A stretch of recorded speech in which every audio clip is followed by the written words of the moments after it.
Uniquely Speaking with me, Tarun Nangia. Today I have a very, very special guest with whom we are going to discuss the law of bail.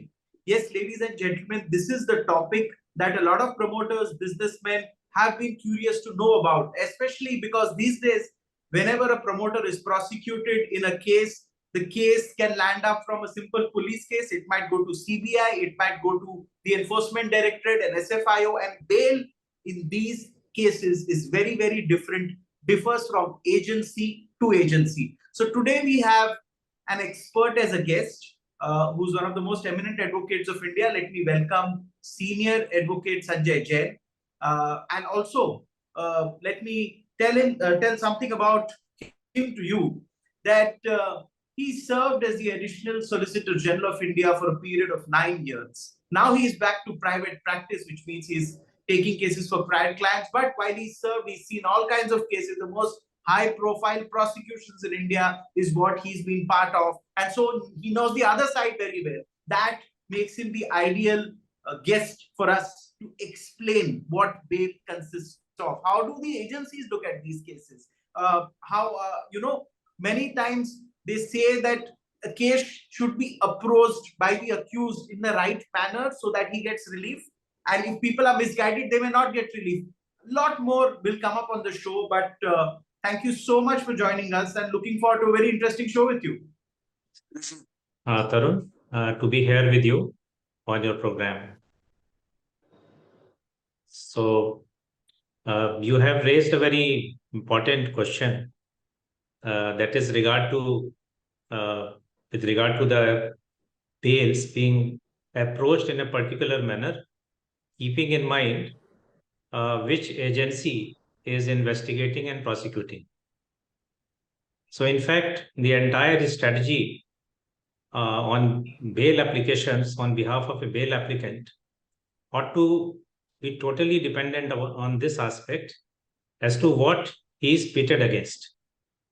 Because if we see the financial aspects of financial offenses, which are quite in vogue these days, and the prosecution in respect of which is quite rigorous and vigorous. So, keeping that in mind, we have to understand fundamentally and organically that an offense which is being investigated by the state police, whether it is a special wing, SIT, or economic offenses wing, they still follow a pattern, and largely the offenses there are IPC offenses. But when it comes to PMLA, or it comes to other enactments like Prevention of Corruption Act or NDPS, or for that matter, Companies Act pertaining to SFIO, or now that after the 2013 amendment in Unlawful Activities Prevention Act, the economic activity has been brought in UAPA, that is Unlawful Activities Prevention Act. So the people, the citizens are facing prosecution, in investigation and prosecution from all these agencies. So some of these agencies and some of these enactments, and especially to name the few, that is PMLA, Companies Act, NDPS, UAPA, they have a special provision, the twin condition of bails, on which we all of us have been speaking about. So now that the twin conditions of bail are there, it is something which we cannot gloss over. So why don't we prepare our bail applications keeping that in mind? Is the fundamental point that would arise for strategizing any bail application for a bail applicant. I want to know from you this. This is a hypothetical example. A businessman has committed siphoning of money, in which investors have been cheated. First, he is booked by the police. Then he is booked by the Enforcement Directorate. Then he is booked by the SFI. In this kind of a case, do you think he will manage, or there is a possibility of getting bail in the police case, but he will continue to remain in jail in SFI or ED? Or if he cooperates with the investigation agency, by submitting what is required, there is a chance that such accused can get bail? See, in multiple investigations where a person is facing music from multiple agencies, uh, needless to say that in each of the agency, in respect of each of the agency, his bail application, his bail requirements are going to be, though interconnected, intricately connected, but slightly nuanced and separate, depending upon the specifics of the allegations. Because, say, for instance, the scheduled offense, which is a predicate offense for a PMLA investigation, because PMLA gets kicked in only when there is an FIR in a scheduled offense ordinarily. So, if that being the case, the for instance, in take PMLA's case, there is a concept of proceeds of crime. So there comes the role of a generator who has generated that proceeds of crime. Now that generator may have a role in the predicate offense. But when it comes to PMLA, his role may be reduced to that may be that of a integrator, or that he is just organizing, or he is streaming or streamlining. So therefore, his role gets reduced from that of a generator to the integrator. So there, his role is little different. So he can always put up a defense that I am not at all concerned with the generation of these proceeds of crime.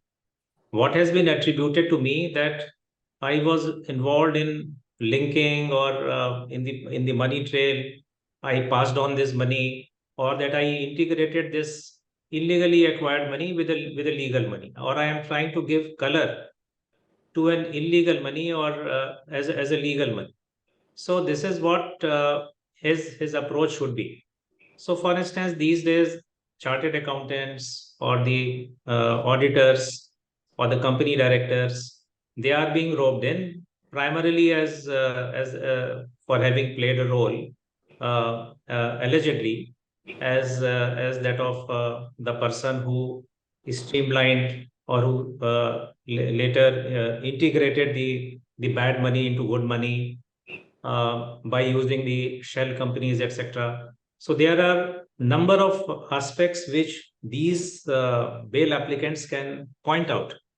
For instance, they can say that, look, the companies, you are saying that I am a director in multiple companies. Now, there is nothing wrong in being a director in multiple companies. If my company is existing prior to the transaction, it is not a company which is recently being incorporated. If I am doing that business earlier, and the company has transactions in that field even earlier, so therefore, all that you are attributing to me is that I somehow facilitated the changing of color of that money from a illegal perspective to a legal perspective.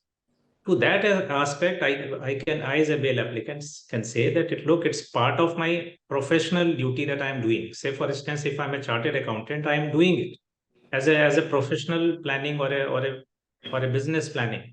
And if there is an irregularity involved in it, there is a regulator. Under the Companies Act, there is a regulator within the architecture of the Companies Act. If I am a chartered accountant, there is a regulator above me, that is a chartered accountancy institution is the regulator.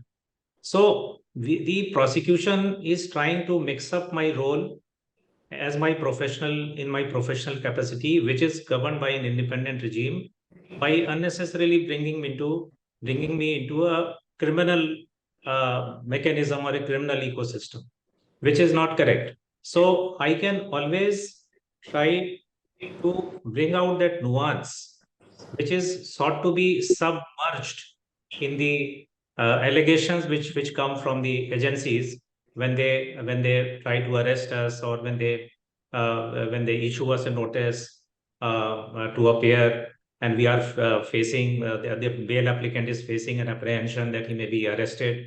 So all these aspects need to be kept in mind. See, I want to understand for you, say in a PMLA case, does the arresting happen because the accused doesn't cooperate, and what does cooperation mean? I want to ask you this because no businessman is going to commit that that he's done a mistake. He will not self-incriminate. So what does cooperation mean? Are people really evasive, and that leads to the arrest, that they will not come for questioning? What does happen, and what can the accused do so that they don't go through trouble themselves? What is the right advice? The right advice, in my view, because it is all, first of all, every case has its own peculiarities.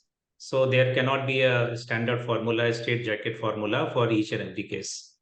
But depending upon the facts of the case, to the extent the case is document centric, to the extent the investigating agency is asking you, because in money laundering, basically they are looking for a money trail.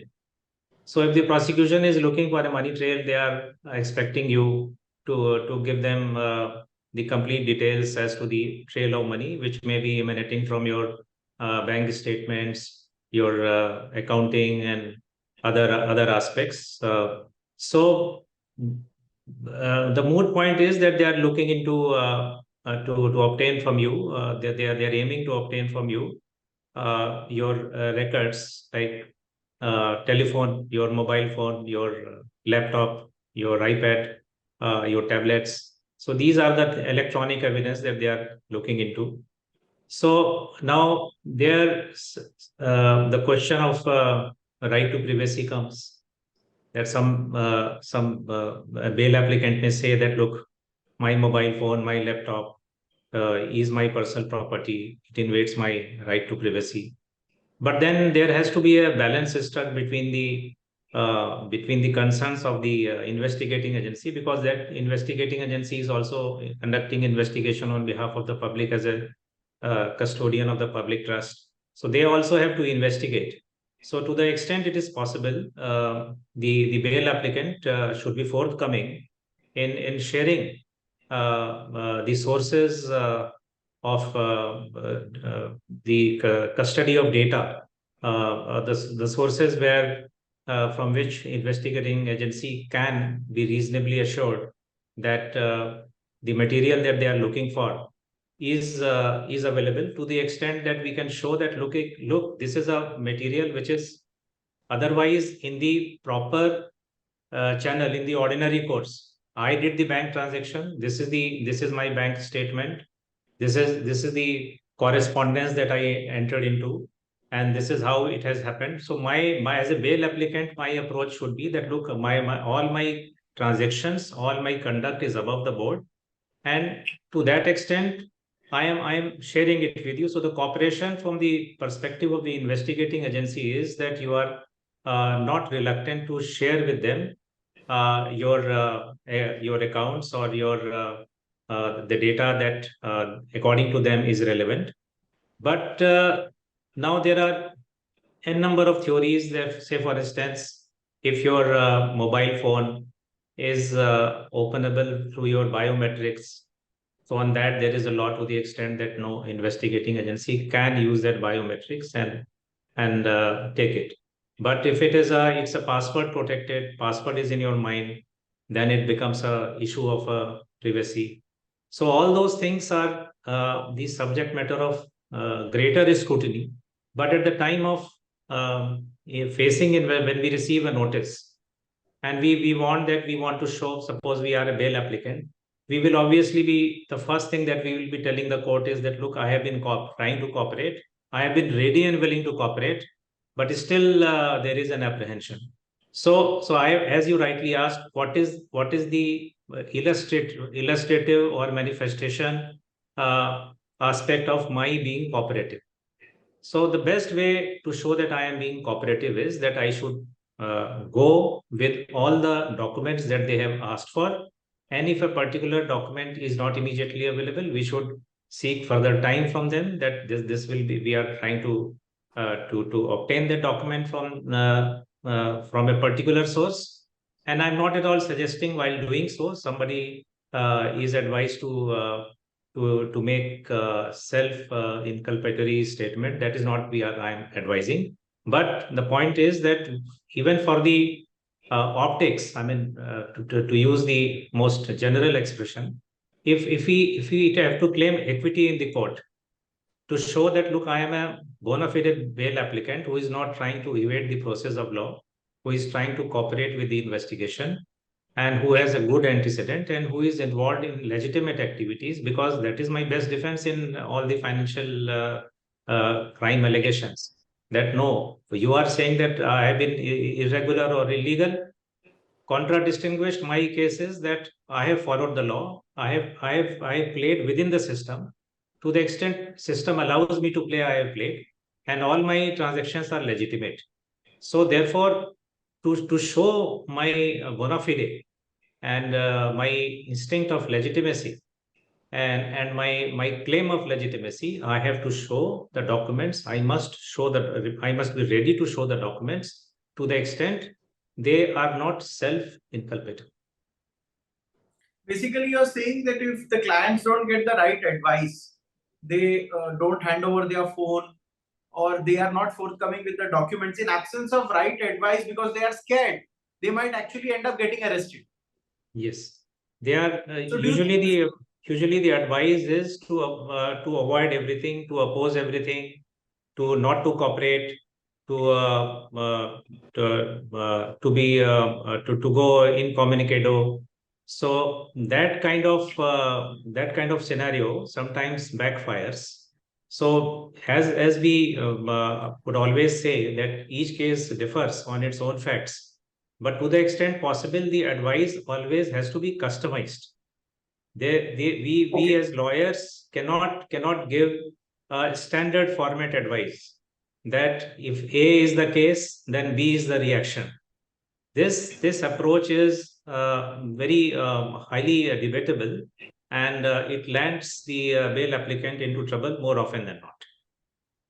More So often than not. therefore, I want to therefore I the want to point is that understand. he should discuss the facts of the case with the lawyer in detail and assess that as to what extent he can disclose and cooperate, and beyond what point his disclosure may harm him.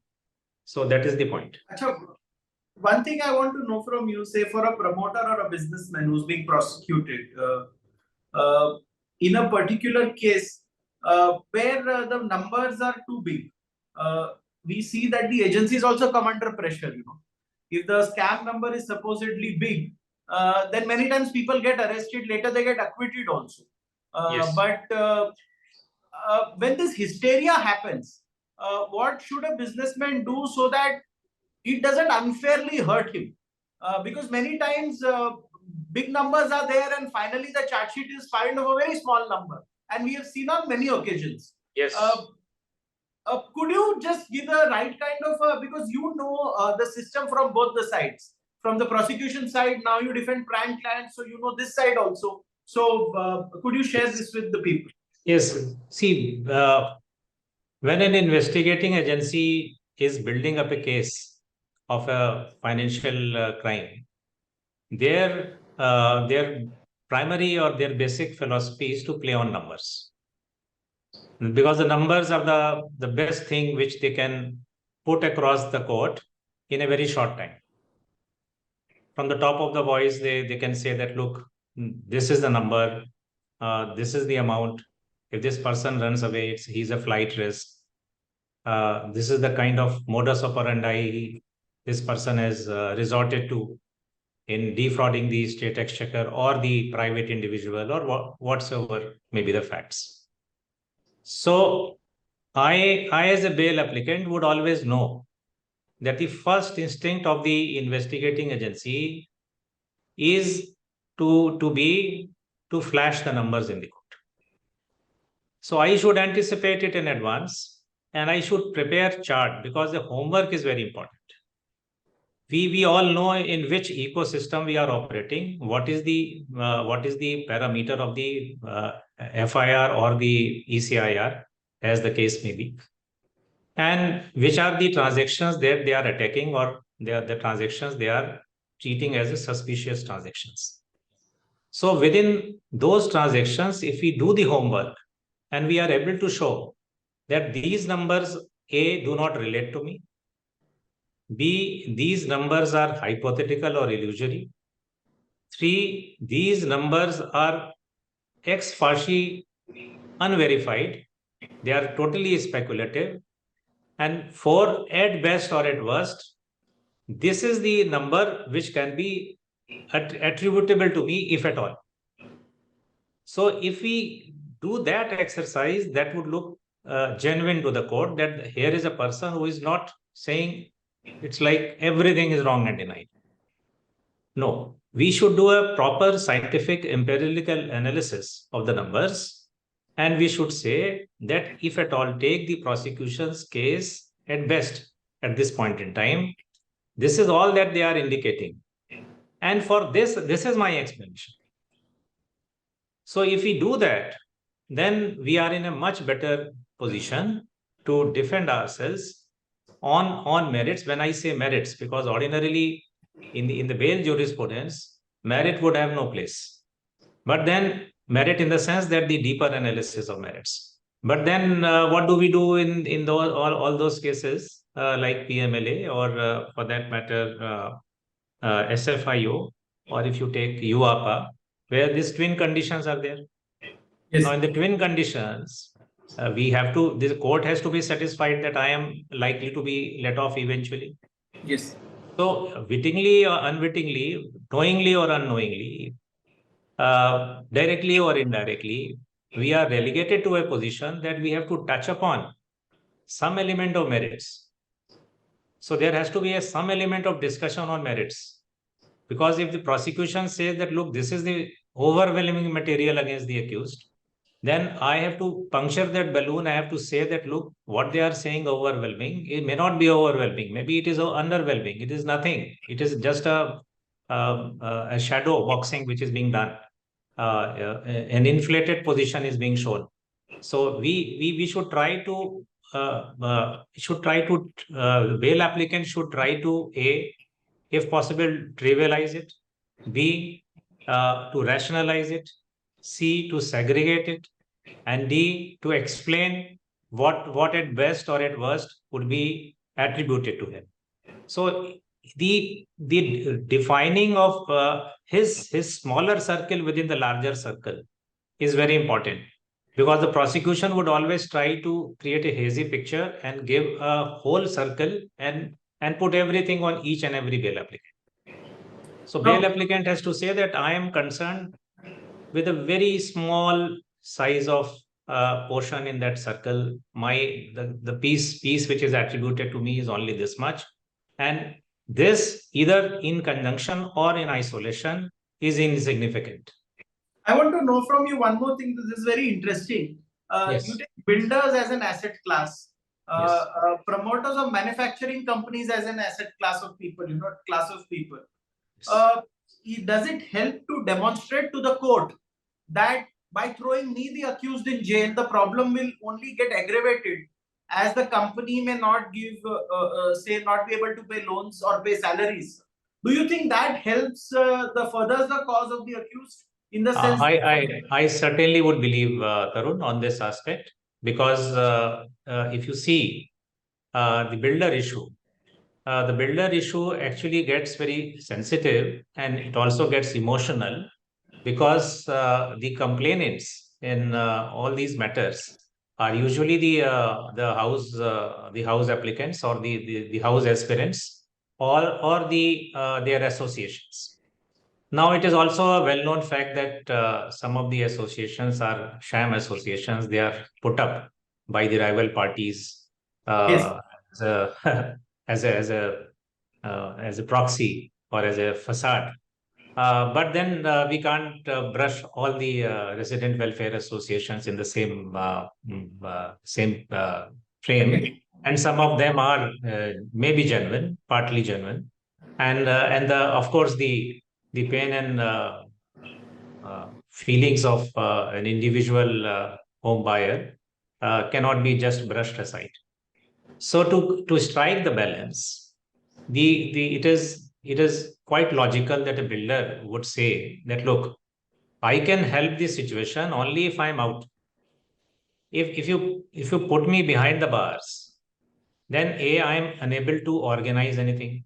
For instance, where do I organize the vendors who will deliver the raw material? How do I interact with the contractors who will do the needful build? If there are any permissions to be taken from government, semi-government authorities, how do I take them? And mostly the check signing authority for larger amounts are with them only. So it creates a functional day-to-day management problem, day-to-day functioning problem. So if a builder is outside and his intentions are genuine, then he is in a better position to retrieve the housing project, to give a greater succor and relief to the house owner, and also to be able to complete the project. Now, difficulty gets mounted when the real estate market is down. At that point in time, there have been instances where the builders did come out on bail, but they were still unable to execute the assurances that they give because of the market conditions. But then again, they cannot be blamed for the market conditions because they may not be under their control. But then market conditions keep fluctuating. So if a builder is outside for a reasonable amount of time, then within those fluctuations, he can create a balance, and he can ensure that the situation is retrieved.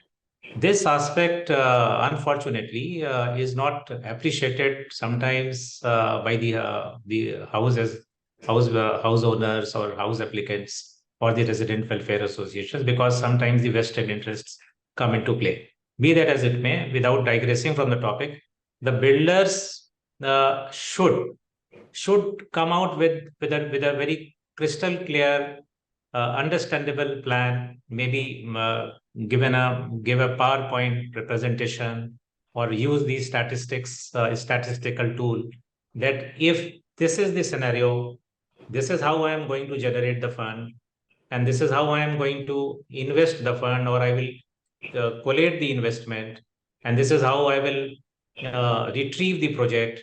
I will achieve this level of construction. Suppose it is a residential project, then it is usually construction linked. If it is a commercial project, then there are various theories there, like you give assured returns and etc.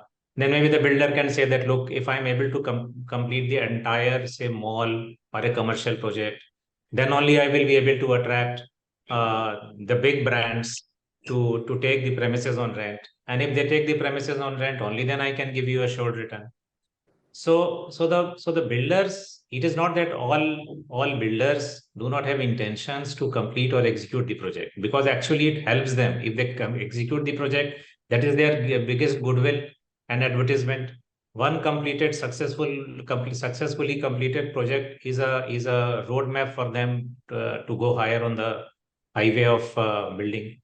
So therefore, it is something which should be approached very scientifically, in a very systematic manner by the bail applicant who is a builder, to be able to convince the court that, look, I am here as part of this. I tried my best. The only difficulty which arises is when there is a serious allegation of builder not having used the fund of the home buyer for the project at all, and he has diverted the funds to some other shell companies which were not doing any business, or and then to invest it for an activity which has nothing to do with that housing activity.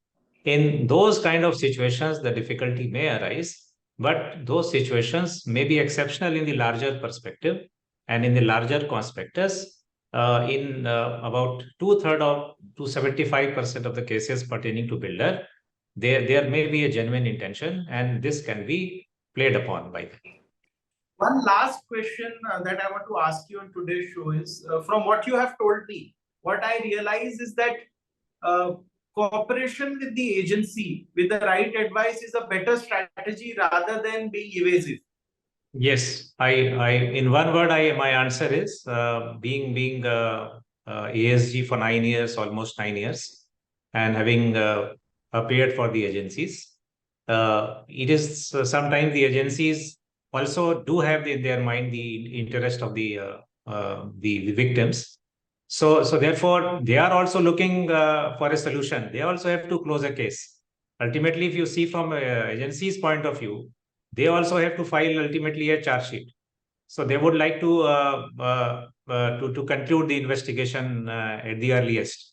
So it is not in all cases, especially I'm talking in the commercial ecosystem, that there would be any incentive for the agency to unnecessarily drag a person. So therefore, cooperation is something which is a greater element of assurance of going things in the right direction for the bail applicant, in juxtaposition to not cooperating at all.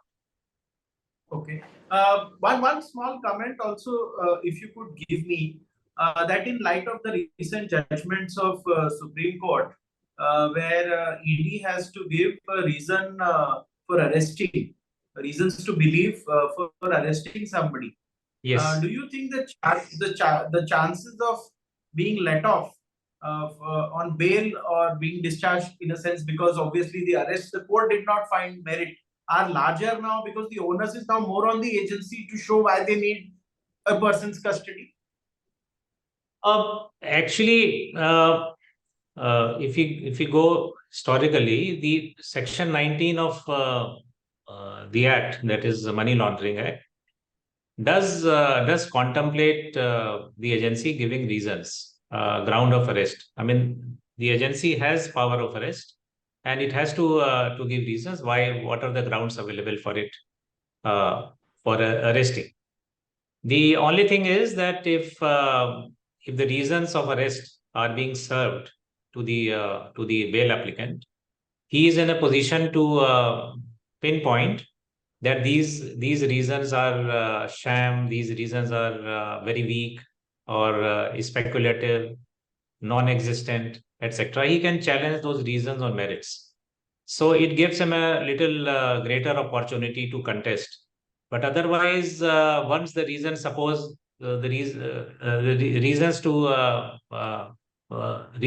arrest or the reasons indicating ground of arrest are served, and they are received by the bail applicant, and in any case suppose he is arrested, then it is same thing. Ultimately, he has to defend on merits only, so it doesn't make much of a difference. One last comment, then I end the show. The last comment I want to know, is it a lawyer's skill to demonstrate to the court that the reasons are not cogent enough and questioning may be enough instead of custody? Yeah, I think when we are defending an accused person in the court, the agency is always relatively in a better footing, because they play on numbers, they give the reasons, and they say that matter is under investigation. And in most of the cases, that they always say that the matter is under further investigation. So under the umbrella of further investigation, lot many things get covered, and lot many things get eclipsed. They do not come to the direct vision. So therefore, even though technically speaking, defense lawyer may not be obligated to do that kind of defense or to do that kind of explanation or explaining, in the interest of client, he is left with no other option but to do that. So it is interesting you said that. Sorry, you please complete after this.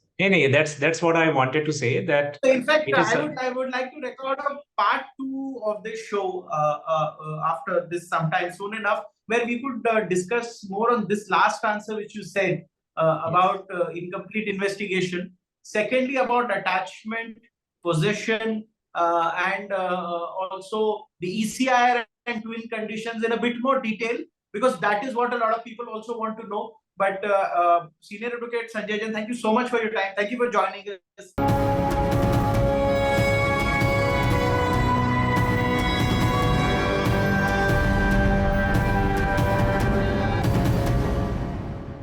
For more such videos, subscribe to the NewsX YouTube channel, hit the bell icon.